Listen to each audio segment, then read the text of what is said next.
Ambassador, I will say frankly, I'm one of the people who thinks you should be expelled from this country, and I believe that it's to do with the policies of your state. If I was Jewish and had never stepped foot in Israel, I could claim citizenship there tomorrow, but 6 million people whose origins are in what you now call Israel, who were forced out in 1947 or 48, do not have that right. Isn't that part of the reason why the Palestinians are in dispute with Israelis? Because you deny them the right to return to their homes and to their land and to their villages, and that they have a legitimate claim, even under international law, to return, but you deny them that right.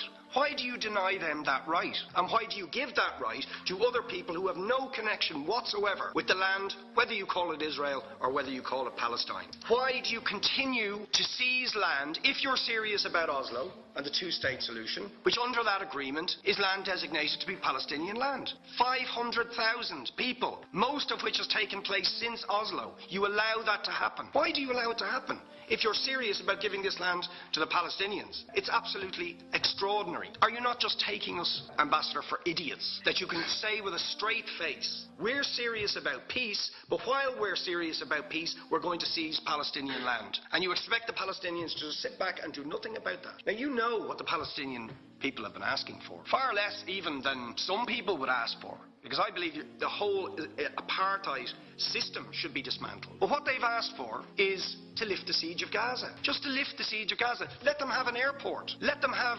ports. Let them not be dictated to by a government for whom they do not vote as to what can go in and out of their territories, whether they will have power, whether they will have clean water, whether they will have medicine. What makes you think you're allowed to have nuclear weapons and the fourth biggest army in the world and visit destruction on the people of Gaza, but they have no right to defend themselves? They have no territorial sovereignty over that land. Would you ask questions, please? How do you justify that? Yeah. All right. How do you justify those double standards? Very lastly, Ambassador, people like Bishop Tutu, Nelson Mandela, and I would certainly describe your state as a apartheid state, with different laws for people depending on their race or religion. For example, at checkpoints going into the West Bank, there's a channel if you're Israeli or European, and there's a channel if you're Arab. Just because you're Arab. If you came into Dáil Éireann and they stopped you and said, are you Jewish? Oh no, sorry, you can't come in through the same entrance